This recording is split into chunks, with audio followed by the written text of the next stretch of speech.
Welcome to LOA Today. I'm Walt Thiessen here with Daniel Mangina and Alex King.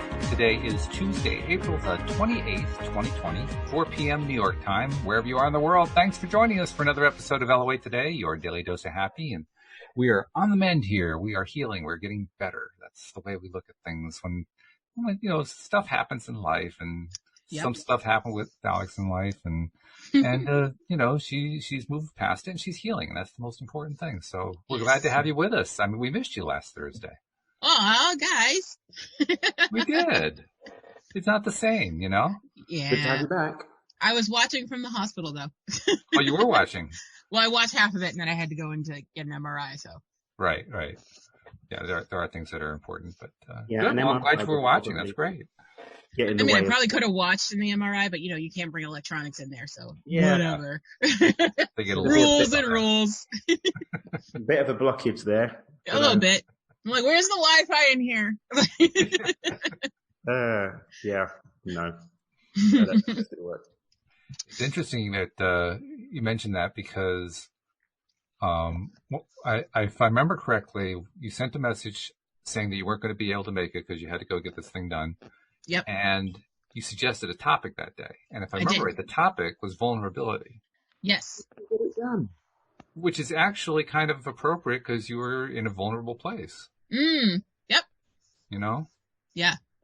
So I think that's probably how I came up with the topic. Probably. Allowing myself to feel vulnerable and allow other people to take care of me. Mm-hmm. Yeah, that's not always the easiest thing to do. It's certainly where we have the least amount of resistance. I don't know. I got used to it pretty quickly. I was like, I don't have to get out of bed. Cool. I like this. So in other words, you took your comfort zone with you. Yep, sure did.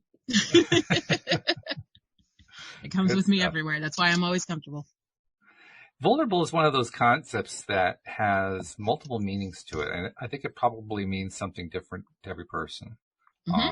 A lot of people will think of vulnerable as being weak or as being at risk or something like that. Other people think of vulnerable as being open-hearted. Mm-hmm. And I guess there's an overlap between those sets of groups. But how do you think about vulnerable? You came up with the topic. What does it mean to you when you say vulnerability? I think it means all of those things, actually. Okay. I personally don't take stock in the being so open that people can take advantage of me part of the situation, but I do believe in the being vulnerable to other people and allowing them to be vulnerable with you. And, I feel like that makes a relationship, what's the word I want to look for? More special. It makes it, easier to get along with, and there was a specific word I was looking for, but I don't know. It lost me. It'll come back to me. You're sort of saying specifically with relationships then, when you any type of relationship, parents, relationship, your significant other, your friends, whoever, any type of relationship. Yeah. Which, I know Cindy Chavez would agree with that because she figures everything in our life is something that we have a relationship with, whether it's a human, an animal, a thing, doesn't matter what. Yeah. All relationships. So, yeah, that's her thing. So how about you, Daniel? When you think of the word vulnerable, is that something that you think, first of all, do you think of it positively or negatively? Do you think of it as a particular definition, or do you just not think of it at all? What? Vulnerability, I think it can be one of our biggest strengths. And I think there's the whole discussion about being safe to be vulnerable, or whether ignoring safety levels is one of the biggest parts of being vulnerable. I think vulnerability is the biggest leap of faith that we can make in some instances, and the most beautiful way that we can demonstrate trust. Not even in other humans or even in ourselves, but in reality, universe, God, divine, or whatever, that it doesn't matter what happens in this exchange. Ultimately, I'm going to be taken care of. Mm-hmm. That's a very comforting place to be in, too. Of course, vulnerability has been a big part of what's been going on with the pandemic. A lot of people feeling very vulnerable because of the disease floating around. Mm-hmm. And because of that, we are seeing a lot of different ways that people cope with vulnerability. Some more successfully, some less successfully. But what do you guys think about the way people have been demonstrating their vulnerability and dealing with it during this pandemic? I just want to say I remember the word I was looking for, and it was whole. We'll put that onto our notebooks. Makes a relationship more whole is what I was thinking. Okay. I would say I don't think it's vulnerability being displayed by people. I think it's victimhood in some instances. Ooh. For me, vulnerability is about being open. Mm-hmm. And sometimes we're prized open. Mm-hmm. But vulnerability isn't about, oh, I'm weak. It's I'm open to whatever comes. Because really, the outcome of being vulnerable isn't known until we've been vulnerable. Mm-hmm. So I'm trusting that I'm going to be able to handle whatever the outcome is when I surrender fully in vulnerability. I think there are different layers of things that overlap into what we generally look at as vulnerable. But for me, vulnerability is that point when I make the choice to be open, come what may. Mm-hmm. So being subject to something outside of me doesn't make me vulnerable because I haven't opened up to it. That's not vulnerability by choice, right? Even there's a circumstance and I'm subject to this circumstance versus there's a situation going on and I'm open to my present awareness and my present state within the ensuing of this situation. So that's where I kind of see the difference between those who are demonstrating vulnerability within the pandemic situation and those who are subject to it, those who are rising above it, and so on and so forth. I see it as being both, is what Daniel's saying, is being vulnerable and victimhood in the same thing if you're thinking of it in a negative sense, because some people think like, okay, I'm open, but I'm so open that I can be taken advantage of. So in that case, they both kind of, exactly. Because I can be vulnerable and powerful. Yeah, you can. I can allow vulnerability to be the doorway through which I step into allowing a challenging situation to expand me. I did a coaching call earlier today, and we're talking about. So basically, I did a group call. No, I did my challenge last week, and one of the challenges that was brought up when we spoke about stories was being a woman of color in the United States of America. And she's like, "Well, that's a real situation that I face. So that's not really a story, is it?" And so I agreed that I do. Yes, it is. On it today. And what I said was, at the end of the day, regardless of the challenge that we overcome, regardless of the challenge that we face, if we overcome it, we overcome it. And I can open myself up to the possibility for that thing to be an opportunity for me to grow, or I cannot. I'm still in it. So I'm not being vulnerable by being in a situation that I'm in. I have the choice to close off. I have the choice to open up in the face of that situation. And I see that here, that we have the opportunity to close off. We have the opportunity to be open to how we feel, open to what comes, open to what the world's going to look like afterwards. But we're choosing how we're going to relate to it. Could say that vulnerability is an expression of how we choose to relate to a situation. Okay. So let me ask you a question based on what you just talked about.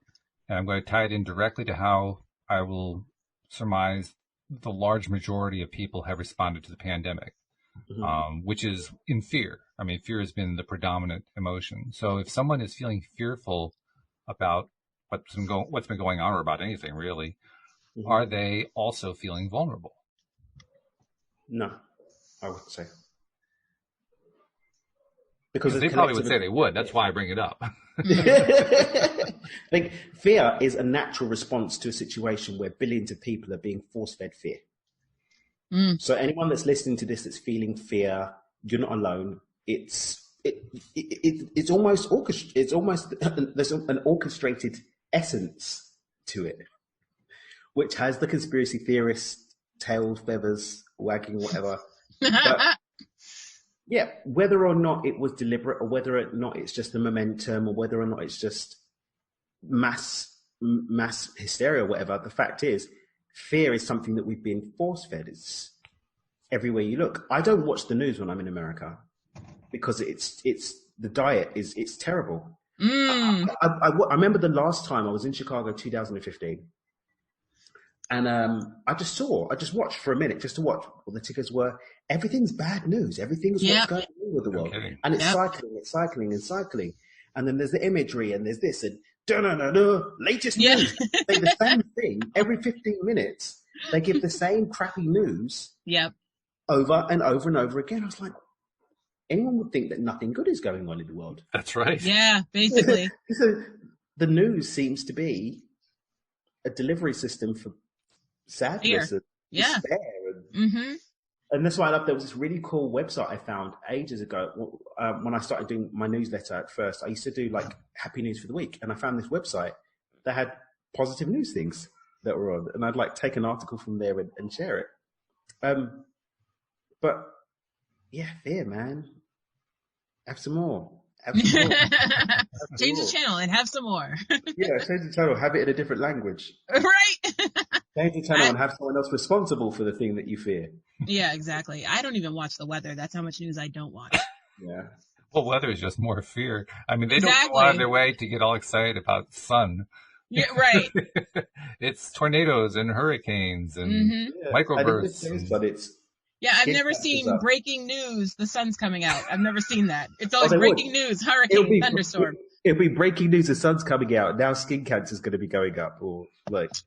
Yeah, or breaking news. The ozone layer is gone again. The sun's out. It feels warmer. That means that we're all going to die from UV rays. It should be at this point. I don't know how your weather is, Walt, but it should at this point. The sun should be breaking news because it's so depressing outside. It's like, the sun's out today. We hadn't had sun in quite some days. You're right, but we actually had some. Louise and I got out during the short sunny portion of the day. Which is nice. Well, I'm convinced that the weather is being controlled by the government because hear me out. Because we won't stay inside for this pandemic, so they're like, well, if it's crappy out, you'll sit on your couch. But if the sun's out, we're gonna go to the beach. So you're joking, right? Yes, I am joking. No, I don't really think the government controls the weather. I'm just going off my conspiracy theorist boyfriend situation. Well, that also raises another question.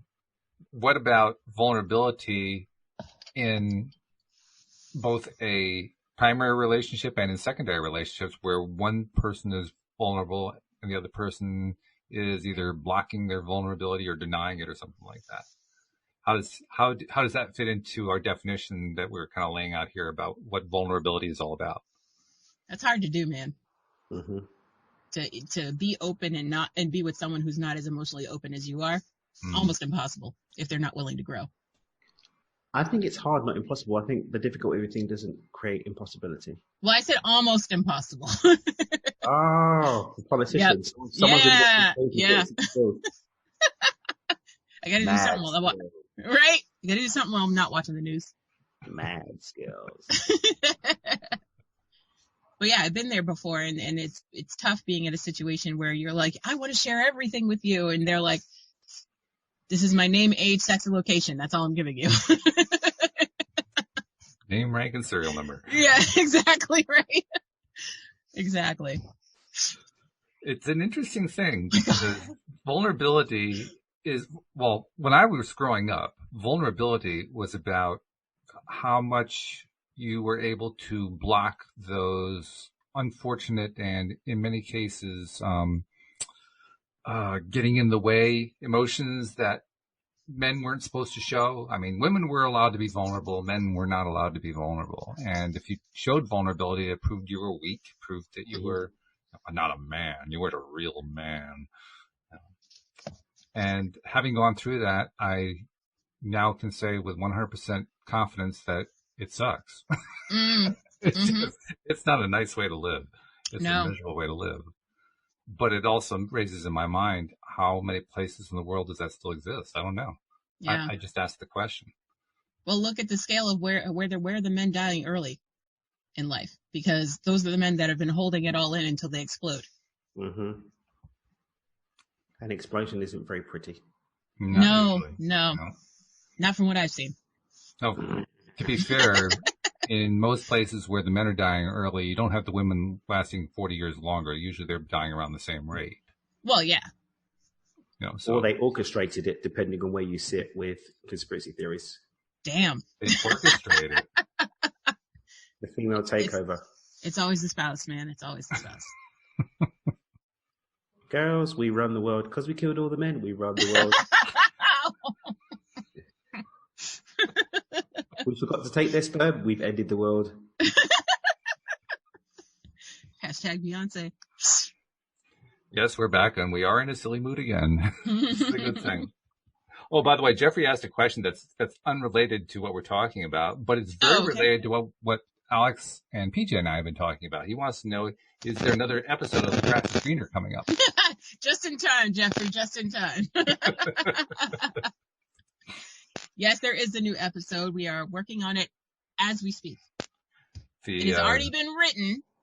But we have to edit and shoot it. So and it's almost done editing, actually. I don't know if you've seen the latest version. But I have not seen the latest version, but I've seen the version it's before number 5 of all the different ones that are named the same. In the Dropbox. Wow, okay. So, yeah, when you get a chance, take a look at that one. Yeah, my Dropbox updates me late. Like, I've already got text from you guys, and then it's like, oh, by the way, have you checked your Dropbox today? And I'm like, yeah, that was like from 2 days ago, bro. Catch up. Bro, catch up. Catch up. You know?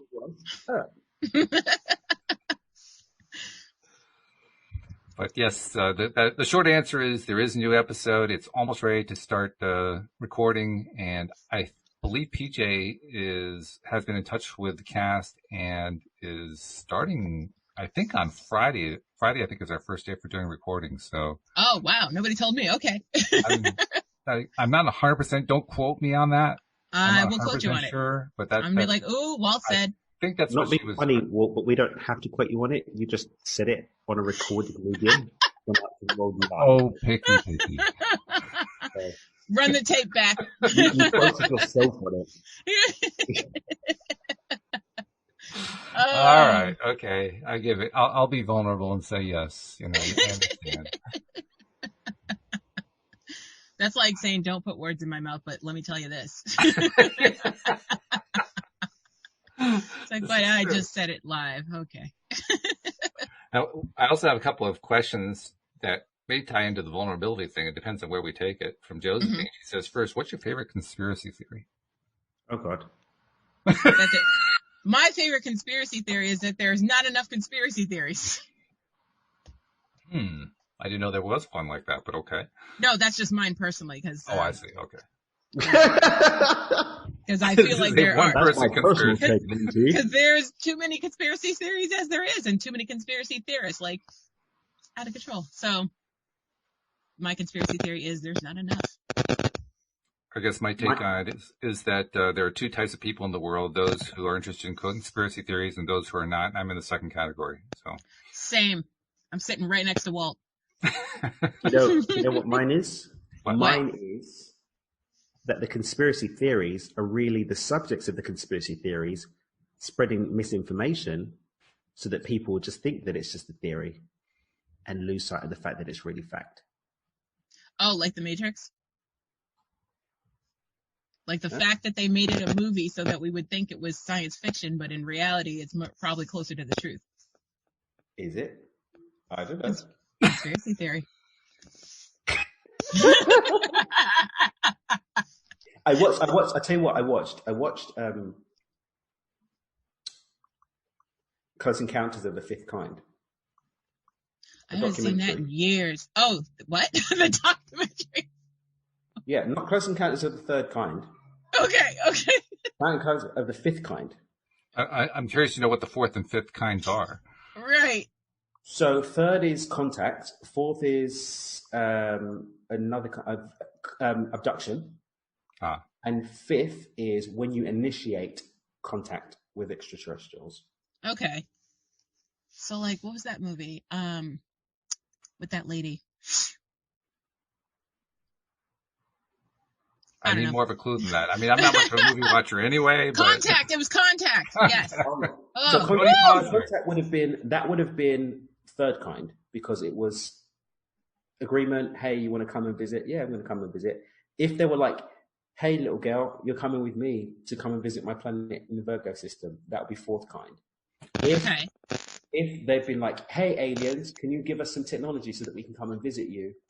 And then they give the technology and then they visit it, that'd be fifth kind. Well, that's what that was. Well, that was contact, fifth yeah. kind. No, but they didn't ask for it. The message came with instructions. Are you sure? Interesting distinction. Yeah, they picked up the sound. Oh, that's right, because they just sent it out, and they were like, whoever picks it up can come hanging. But Yeah, it's going to be intelligent enough to come hang out with us in our reality. You're right. Where time is bent, and it looked like you just went through. One of the most powerful lines in that movie was when they're like, the guy's like, yes, I think it's interesting that static was recorded, like you said. But even more interesting is that there was 18 hours of it.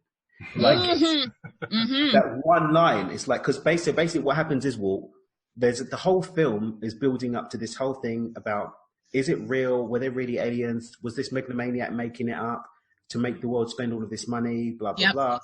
And they build this big contraption. These terrorists blow it up. They have a second one, giving you the synopsis. And then it looks, so for her, there was a whole thing about, should a woman who doesn't believe in God or like in a higher power be allowed to go because she believes in science and all this stuff? And there was questions of faith. Great. Jodie Foster, Matthew McConaughey. Really Jodie Foster, that's what it was. Thank you. Great film, really, really powerful. And then for her, she drops in this little capsule and she feels like she goes through a wormhole and she goes to this other dimension. And then they're like, yeah, we did this representation from your memory so that you could understand, like, and be comfortable. Because otherwise your brain would explode or whatever. And she's got all these questions and they're like, well, this is the first step. So, like, we just wanted you to come here, like, chill out, dude. Like, you can go right. And then she pops out having had this massive experience of going through a wormhole. But everyone else just saw that she went through. Dropped straight through. Yep. So they're saying, oh, so there's this whole thing where she goes in front of Congress and they're like, this was a big scam and all of this and you're a liar and we shouldn't have sent you, blah, blah, blah, like what's wrong with you and all this stuff. And she's like, am I going mad? Am I going mad? Because I know I experienced it. And at the end, it's like, yeah, there was 18 hours of it. So there was a whole conspiracy to cover up the fact that she'd really been there. And the people that were saying she's a liar had covered up the fact that she had gone to meet the aliens. Yeah. Great movie. Really good one, Walt. You would enjoy Walt, I think. Actually, I've seen it. Actually, I said that it was Jodie Foster at the beginning of the conversation. But we'll skip over that part. But thank you for explaining it for the listeners who haven't seen it and should see it. Oh my God. Absolutely. Did anybody stop me? You are on a roll, man. Stop you. You were on a roll. Don't let me roll into the pit of death ever again. Ever again. You were on a tangent. We just let you ride until you were... That wasn't a tangent. We were on topic. I was on topic this time. And it was great. If I started talking about mining strategies in the constellation Pluto, that would be a tangent. Yeah. But like I said, you have to explain it for the listeners who haven't seen the movie. And I've just ruined everything for everyone that hasn't. I told myself I wasn't going to laugh because it hurt. I need to be in my feelings right now. This is vulnerability. I had no idea I was so powerful. I'm dying. I think Alex needed I'm this laugh. sitting with my embarrassment vulnerably and just allowing myself to be seen and to feel it. He's feeling vulnerable right now. Please and also the give guilt of not hearing what Walt said. Because I pride myself on hearing what people say. Oh, buddy. It's really okay. It's going to be all right. I'm just sitting with it. Thank you. I receive your love. Okay, good. But I'm glad you liked the movie. I liked it too. I am actually going to probably watch it again today because it was. I think I might watch it. I don't think Olga's seen it. I don't know if Kenny's seen it. Yeah, that might be I would open the door and ask, but Ariana's had a habit. She's got into the habit now of greeting everyone that's on my Zoom. She's a feature on pretty much every recorded Zoom call for the last week. So, and we're the exception to the rule? Rude. No, because I've had to initiate with her. If the door's closed, please, you don't come Okay. in. All right, fine. Today is the day we learn the lesson, whatever. Yeah, she probably still will. And her mum's out there anyway, so she's kept busy. But she comes and she invites me to come to her house. And then she's got an imaginary car and I have to sit down. If I don't sit down, no, you have to sit down. You have to sit down. And then she locks the door. The imagination of kids, man. Like her with her little turns. Yeah. So, that's adorable. Very cool. All humans. Yeah, I have the nieces over today. It's their first day out of quarantine, so. Oh. Have they lifted the quarantine for you?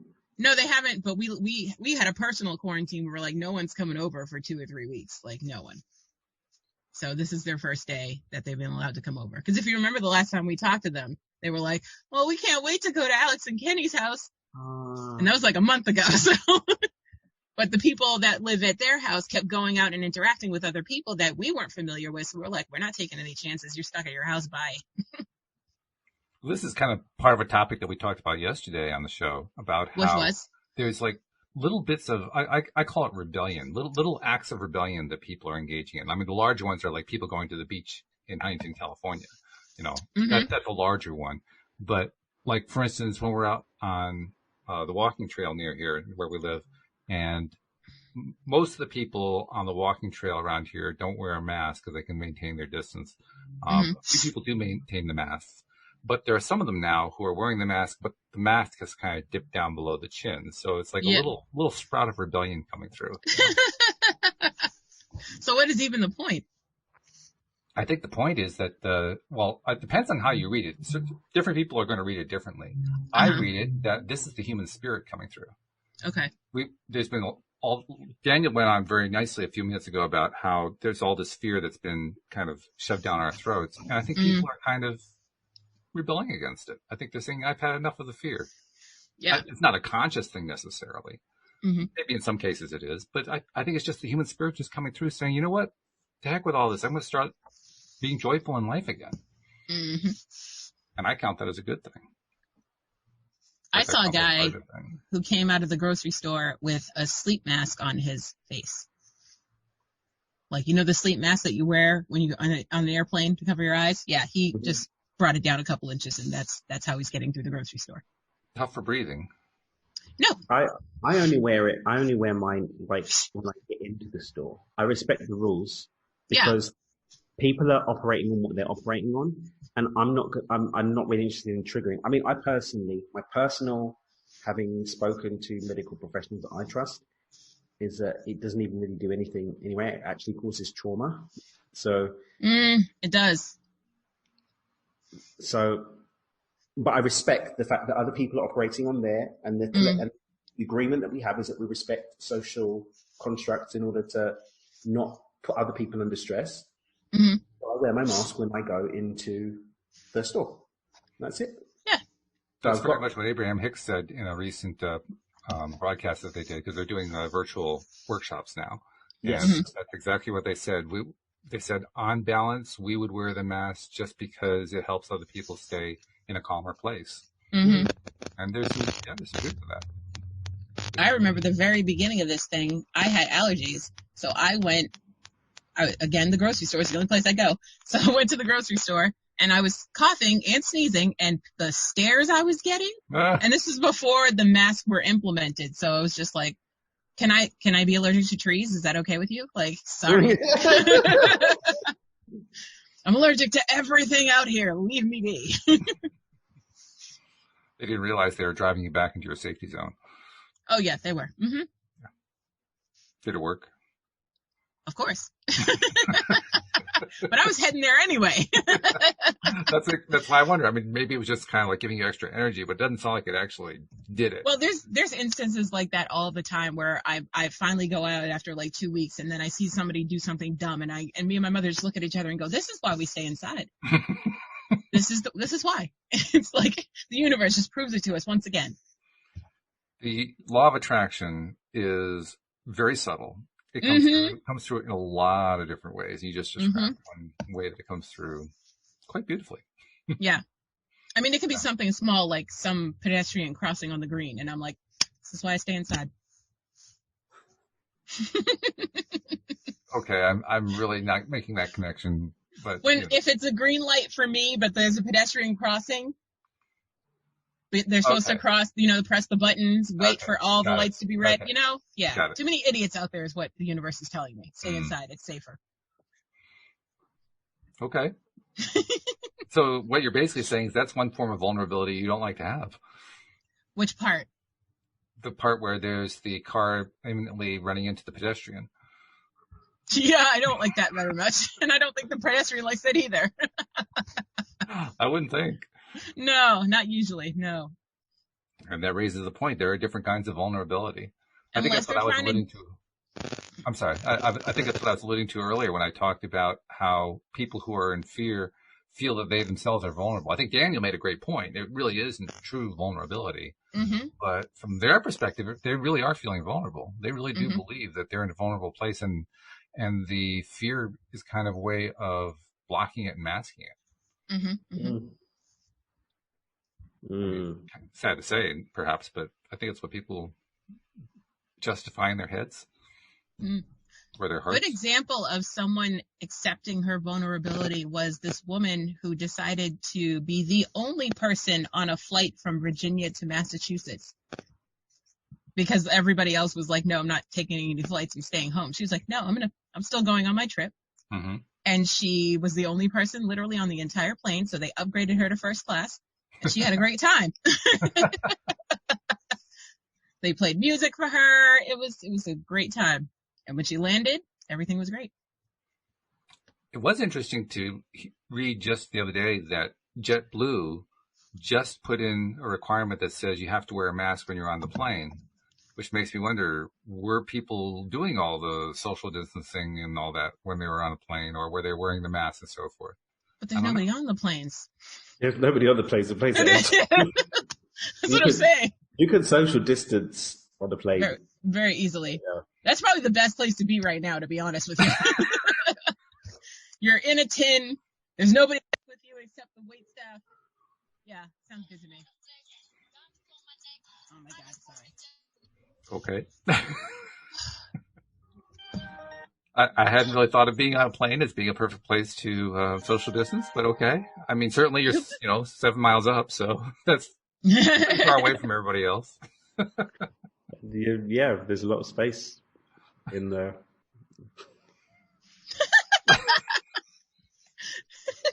The only woman on the plane, like, why would you do that? I don't. Listen, a lot of airlines I was saying tickets are $35 right now, so if I want to go somewhere, I'm going. So I totally feel going there to sit in. Like my friend he lives in Dubai. He's from Australia. He's just gone back to Australia. He has to stay in quarantine in a hotel at the airport for 2 weeks, and the government are paying for it. All the more reason. I'm on a staycation that the government's paying for. I'll go. It's insanity. Yeah, I love it though. Actually, Quarantine is my best life. I'm surprised that there aren't more people taking these free staycations. Mm-hmm. Matter of fact, I'm about to start Googling some flights while we're here. Where do I want to go? Where do I want to go? What hotel room in the world do I want to stay in for the next 2 weeks? All expenses paid. Yeah. Actually, when I phrase it that way, it doesn't sound all that exciting. I mean, staying in one hotel room for 2 weeks, yeah, I think I'll pass on that. Well, we're staying here for 2 weeks, so but I got all my stuff here. You can bring your stuff. I can bring on one carry-on and one more that goes into the luggage hold. I mean, I can't put everything into that. You can put a lot into it, and you're the only one on the plane. I'm sure they'll make room for you. It'll be all right. Laundry would be a bit of a tricky thing, too. This is fascinating, by the way. True. No, this is reaching. That's what this is. Yes, this is far. We're reaching far. Reaching very far. So I think we've pretty much pushed the vulnerability thing to death. Where else can we go with the conversation today? We're in a happy mode. That's good, right? We always are. We're cracking wise. We're getting into that high vibration space. That's the place to be. But what else can we talk about that helps us get there and stay there? Well, what strategies were you using? You were in the hospital. You had to deal with all that stuff. Yeah, but they send you home quick, fast, and in a hurry. Cause I'm sure they do. Yes. Yeah. So that was one thing to hang on to. But while you were in the midst of all of that stuff, how did you keep your spirits up? It was hard. I was texting Kenny the entire time because they don't allow you to bring anyone with you into the hospital. And that's not something I'm used to. I always have a caretaker with me. Yeah. So, that was nerve-wracking by itself. Mm. But oddly, I am comfortable in the hospital because I spend so much time there. So You're home I'm just like, hey, Julie, what's going on, Joanne? You know, how the kids? Well, it's nice to have friends. That's good. Mm-hmm. Mm-hmm. Yeah. So it was a challenge, but it wasn't as much of a challenge as it could have been if you weren't a frequent flyer. Yeah. Sad to say, but yeah. I mean, I brought my comfy things with me. I bring my blanket. I bring my phone, obviously, my tablet. Yes. Oh, well, you can't bring snacks because A, no outside food, and B, they don't know what's going to happen with you or what medications they're going to put you on. So some things you have to have an empty stomach. Some things you need food. But either way, they have to give it to you. So you can't bring snacks. That's rubbish. It is, right? And they have the best chicken salad sandwiches. So like, I look forward to lunch there. So they're like, are you hungry? Yes, chicken salad, please. I feel like a chicken salad sandwich, but I don't like sandwiches. Why don't you like sandwiches? Are you a terrorist? I don't like bread. I hear you on for the the purpose thing. of the recording, and you asked me that question on the internet. No, I'm not a terrorist. Sorry, that's what Kenny says to me every time I don't like something he likes. He's like, so you're a terrorist. Oh, wow. Yeah. That's not a joke. He's like, you don't like cinnamon? You're a terrorist. I'm like, You've all right. you've already got an American passport. It's okay for you to talk about these things. That's true. I just realized what our new conversation is. We were talking about vulnerability before. Now we're talking about paranoia, which is kind of the diametric opposite. Definitely something to be said for that. Yeah, true. Yeah, chicken sandwiches are delightful. I just don't like bread. I hear you on the bread thing. Tortilla wrap, and I basically make a wrap. Yeah, that's what I do. Yeah. Mm-hmm. Oh. Yeah. The only time I will eat bread is if there's a sandwich in between it. Sorry? Yeah, I love that. The only time I'll eat bread is if there's a sandwich in between it. I don't like toast. I don't like pastries. I don't like. No, I'm not with any of that stuff. If there's a sandwich in between it, that's fabulous. Thank you. It's actually the way we think about sandwiches now because we're doing breadless sandwiches now. Mm-hmm. That's not a sandwich. It's a salad, isn't it? Yeah. Or a bunless burger. Then it's not a burger. It's an oddly shaped steak thing. No, it's still a burger. With cheese, lettuce, tomato, all that. No, it's a beef patty with a pseudo salad. A pseudo salad. And here's a tangent. I'm finding it more and more interesting. People talking about being healthy vegan diets and then filling their freezer with processed food. True. I'm not gonna lie. I mean, besides toilet paper, the first thing that they got emptied out in the grocery store was the frozen food aisle. Yep. And then next was the pasta aisle. And it kind of made no me nutritional wonder, value. I mean, how much freezer space did they have? That's what I was wondering. Well, they probably have one of those basement freezers where they keep, they're vegans, so they don't keep meat in it. So they have like all this room for all their freezer. The ice cubes that they eat. Yeah, the ice cubes, the, gluten-free ice cream and all that crap. I've got something for you. What are your thoughts in consciousness in plant life? Consciousness in plant life? That's a tough one. I 100% believe in consciousness in plant life. So but does it affect the way you eat? What do you mean? Meaning, like, some people, like vegans, are like, oh my God, I can't eat anything with a face and a consciousness, and it lives and blah blah blah. It blinks. It has a name. And so, if you believe in consciousness in plant life, what do you? So Alex basically comes from the perspective that says, "Don't name your dinner," which is a good perspective. I like that one.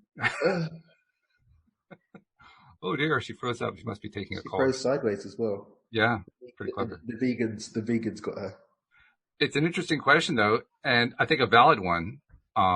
And at the risk of alienating vegetarians and vegans, I think there's a little bit of two-facedness there, because they're really saying that the only animal lives that count, or the only lives that count, are the animal lives. Plant lives don't count. And the argument I usually hear is, well, plants came here to be eaten. And my response is, for sure that animals didn't? They do get eaten by and then they get really upset when I say that, so. The thing for me is, if something happens in nature, then you're going to struggle to argue with me there's something wrong with it. If something happens naturally in nature, not learnt behavior from humans. So when I was in Asia, for example, there were monkeys drinking beer. Now, beer doesn't occur naturally in nature. They were going for the little monkeys were going for the empty cans, and they were like drinking soda and beer. I had never heard of that. There's a beach. There's a beach if you go to Phi Phi Don, Koh Phi Phi Don in Thailand. There's a little beach of little mini rocky formation islands. One called Monkey Beach, which is basically monkeys own this island.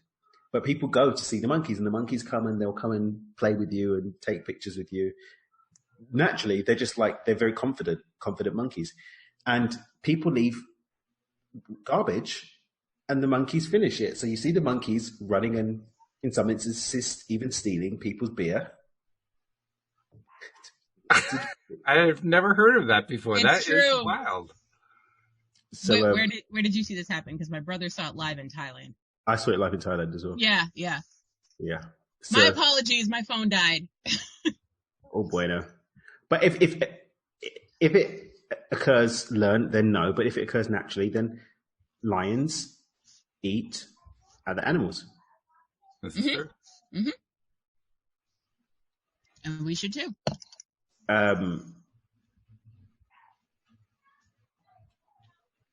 Birds eat fish. Some birds eat fish. Mm-hmm. And some eat bugs. And some eat grass. And I think that they shouldn't be judged for that. Agreed. And neither should we as humans. Mm-hmm. My thing is this: I respect anyone's beliefs about what they eat and don't eat. I respect where you're at. But don't judge me because I like ribeye.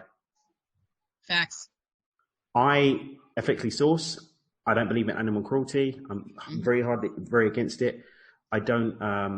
I only have free range chicken, free range hens, so on and so forth. Blah blah blah blah blah. Mm-hmm. I go locally sourced as much as possible. Mm-hmm. I don't really agree with the whole environmental impact of how many carbon footprints you saved by having it locally. You're using a phone to talk about this, so yeah. Honestly, let's be. I think if we're talking about base needs, me eating is probably more important than you being on the internet. So don't judge me. But generally speaking, I just don't like this whole idea of, plant consciousness is less important than animal consciousness. Mm-hmm. I think it's a bit like.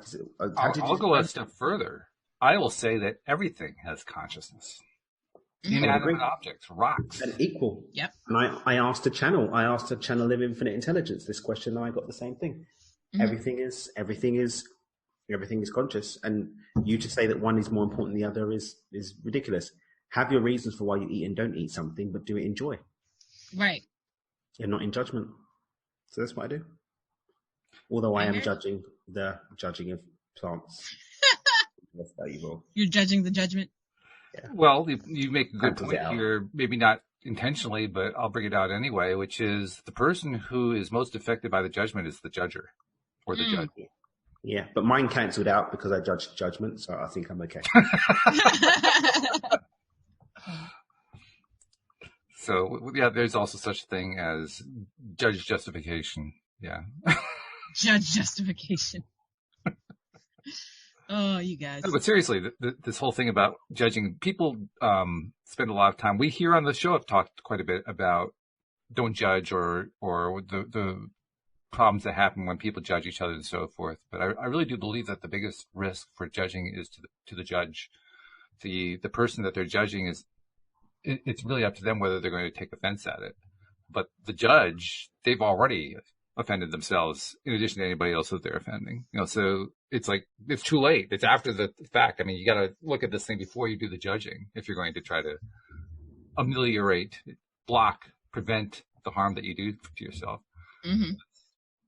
It's like the old thing about when you point a finger, pointing a finger of blame, you got 3 more fingers pointing back at you. Just like Alex just demonstrated for us. So, yeah. That's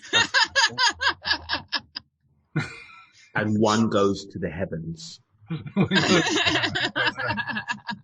Wow. That's inviting some wrath.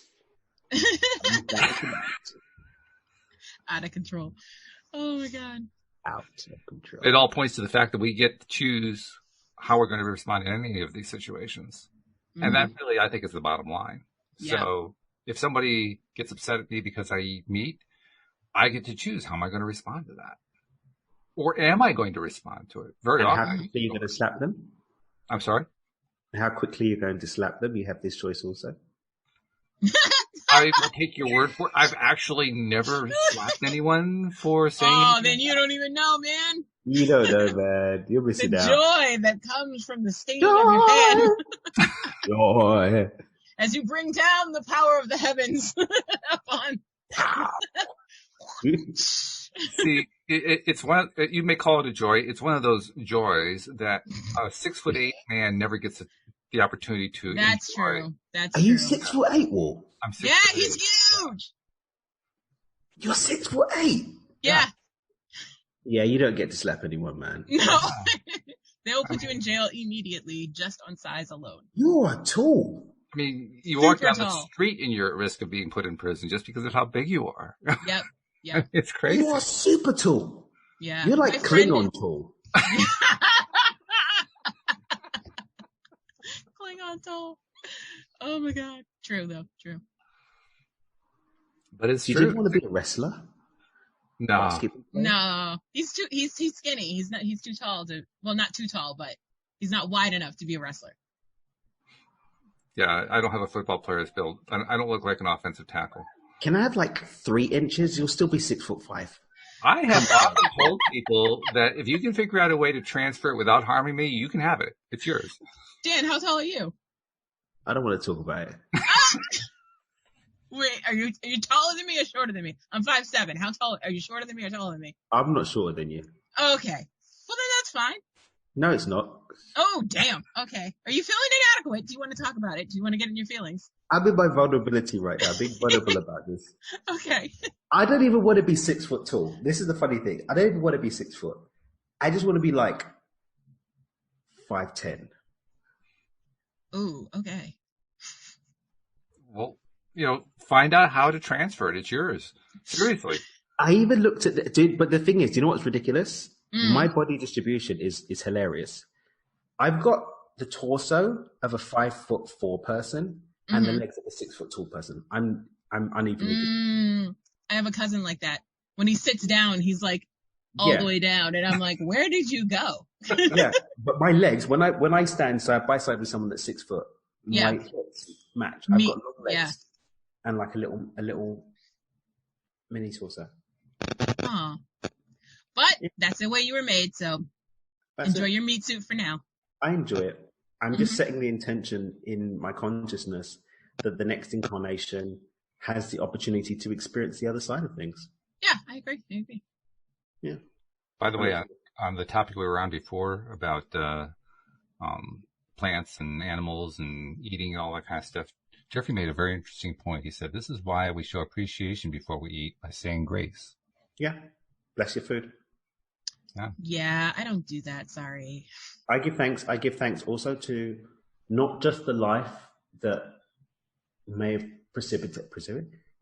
given itself for me to have my meal, but whoever prepared it, whoever brought it to me. I sit in gratitude for everyone who brought the food to me. Mm-hmm. Yeah, I don't make it a prayer. I simply make it part of my conversation.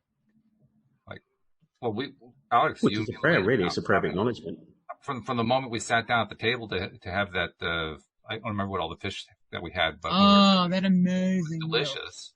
It was absolutely delicious, and we were talking about, this food is great, and the staff are great, and Who knew this very simple place would have this wonderful food? And we were appreciative the entire time.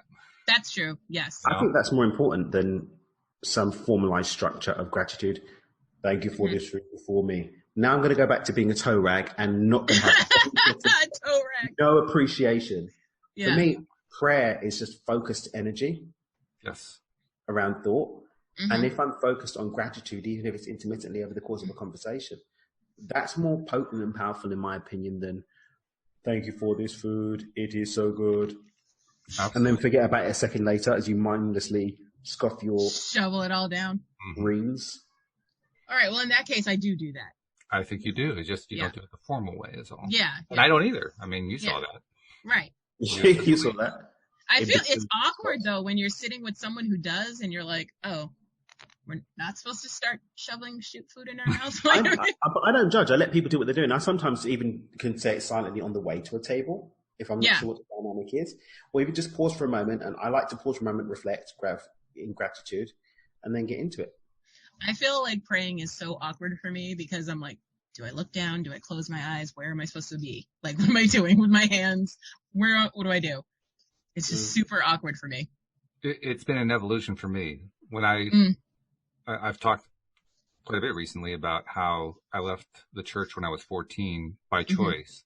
And those first 5 to 10 years were really, really awkward whenever somebody wanted to say a prayer. But over time, it got easier and easier. And now I just look at the person praying and just listen to what they're saying and see if there's anything in there that I like. If there is, I say, yeah, I like that. I feel good about that. And if there isn't, then I focus on something I feel good about. Yeah. I should try that. Because right now I'm at the point where I'm like, is anyone watching me with my eyes open? And why are their eyes open? And that's me praying. Yeah, I don't really believe in prayer etiquette. I believe in just being positive all the time, and then good things will happen for you. Like, why do you have to concentrate on? I mean, every once in a while, I could see, like, in an emergency situation that's you don't know what else to do. That's what you turn to because that's what you've been taught, but not usually. Not usually. I was always amused by the people who talked about Sunday Christians, people who were Christians on Sunday, but not any other day of the week. And they talked about it in church. Yep. That was often part of a sermon, you know. And the people that were being sermonized to would all nod their heads, and then they'd go out and behave like non-Christians the rest of the week. Which is, that was part of the reason I went through my rebellion. But anyway, seriously, it was. That, and I love the way you monotoned it, Dan. When you imitated somebody who's doing the formalized prayer. Yeah. For me, one of the most hypocritical aspects of the way prayers are often said, particularly in church, is in monotone. Particularly when they say, and I'm trying to draw from liturgies that are like, 40 years ago. So bear with me for a moment, but it's like, make a joyful noise to the Lord, all the land. There's nothing joyful. There's no joyful noise. There's no joyful noise being made. Yeah. But if you say it monotone, then you have observed the formality of it, Yep. And I used to hear people do stuff like that, and I'd say, do you even know what you're saying? Are you paying attention? Walt, have you been to a black church? I have once, yes, and it's quite a different experience. The lines are longer. There's food after. And the people are real. Yeah. There's and the prayers are actually joyful. Yeah. Which is Sometimes it does get a little Catholic on me, where the peace be with you and also with you, and and then the awkwardness of hug the person next to you, hug your neighbor, and I'm like, I don't like to be touched. Please don't touch me, awkward neighbor. Oh wow. I don't want to be touched by strangers, and I don't want to be here, so I'm already in an awkward situation. But there's no doubt about it. There are a small minority of church types, and not just Christian, but religious organization types that demonstrate joy, that demonstrate high vibration in whatever method of worship or activity that they engage in. And I admire that. That doesn't necessarily mean I want to join their particular brand, but I respect what they're doing even more than other people who don't quite do that as much. I think very highly of them. I think it's good. I have no hate on anybody who prays or whatever. Sure. Do what makes you feel good. It's just not my jam. It's just not my cup of tea. The first time I ever saw a New Orleans style funeral, I thought, I love New Orleans style funerals. what? That's how I want to go. I mean, I'd leave out the first part, where they're playing the dirge. Just go right to the second part where they're playing the happy jazz. No, that's the build-up, man. It's like, oh, man, this really sucks. We're going to miss this person. Snap. Yeah, it's the build-up. I've never heard of this special type of funeral. Oh, YouTube it. YouTube New Orleans style funerals. Oh, yeah. I want to look at funerals. It's iconic. No. You really do. You really do. Really? Yeah, you really do. It's good. Okay. Yeah. You'll probably be like us and be like that. That's how you want to go. Okay, I'm going to make a note. Where's my... Yeah, make a note.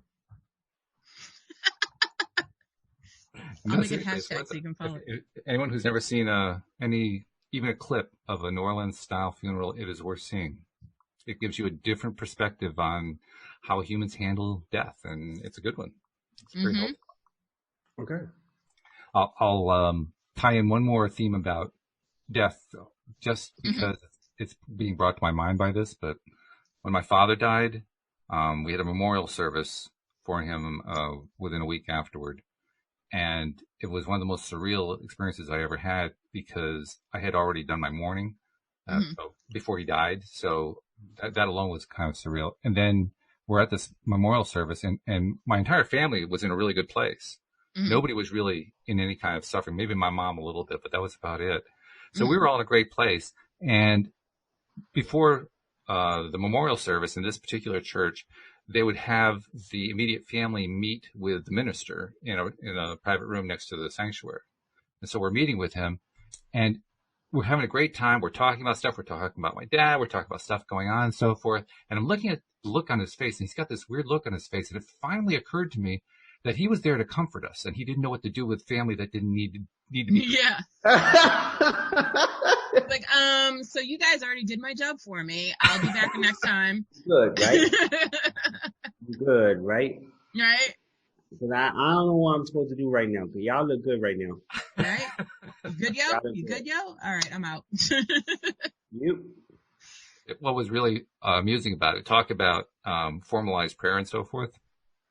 The only people in that grouping, my family, who were regular churchgoers were my mom and dad, and even that, they weren't totally regular. The rest of us, my sister maybe sometimes, my brother and I, not at all. My brother lately has, because his wife, Fiona, likes to go for social reasons, but not really churchgoers at all.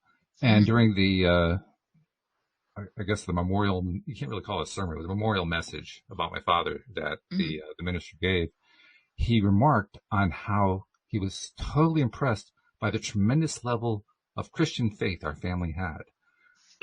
I'm sitting there going, and see. Somebody didn't read the memo. But it did reinforce for me something that I believed for the longest time, but here it was in a real world situation to kind of confirm it. Faith has nothing to do with religion. No. Faith and religion and belief have to do with who you are and what you believe. It has nothing to do with religion. And we kind of proved it. We just didn't tell anybody about it. Yeah. But, yeah. That's I can't really do a tangent because my name is Walt, so that's a Walchin, and that doesn't really work too well. But that's my Walt. I'm going to let you use the word because he can have a Walt moment. But Walt doesn't really have these moments. Walt is the one that brings us back down to ground. Well, that's what I'm saying. He can have a Walt moment. Okay. Yeah. Well, thank you. Appreciate that. You're welcome. I actually think that tangent should be, copyrighted anyway. So I really do. I love it. Thank you for making it up, Alex. I think it's great. I use it everywhere now, by the way, Alex. Do you really? Any podcast, anything where I go on a tangent. You'll be like, quick tangent. I apologize in advance as well. It's great though. It's great. I mean, first of all, to have a word named after you, that's pretty cool. And to have one that's identified with you because of your name, that's pretty cool. Yeah. So yeah, go with it. Take it. Copyright it. Run with it. You were going to say though, Mr. Walt. I have no idea. That is per usual. Got a little derailed there. I'll go to our live stream audience and see what's going on there. Jeffrey has shared a couple things. I'll point out a couple things he said. First of all, make your own choices and let others make theirs. That goes back to what we were talking about regarding judgment. Mm-hmm. Yeah, that's exactly right. Not sure what the context was, but I like the phrase, just take some deep breaths. That's always a good thing to do. That's what Maybe they were talking about our vegetable tirades. Take deep breaths. And then he thanked us for honest conversation regarding a sensitive subject. So that was good. And then he made a comment that this is one of the rare times that Jeffrey said something and I really don't know what it means. Maybe you know what it means. It may be a cultural reference. I don't know. He says, skinny tuba. Nah, I don't know. What? Skinny tuba? As in skinny tuba. Yeah, exactly. Yeah. Maybe he was referring, because tubas are the long brass instrument. No, tubas are the big fat ones. Yeah. So what's the long one? That's trombone. That's with the slide. I'm out of this. Yeah. I'm out. So, he clarified it. New Orleans jazz is called skinny. Oh. Okay. All right. And once again, the wisdom of Jeffrey prevails. Yep, there it is. Okay, so that's good. All right. Alrighty. Okay, beautiful people. Well, let me do a couple of promo messages. First of all, to answer Jeffrey's question once again, yes, there is another episode of The Grass is Greener coming after a delay of roughly 9 months. I mean, this is quite a pregnancy we had here. Yeah. Talk about cliffhangers, guys. It really is.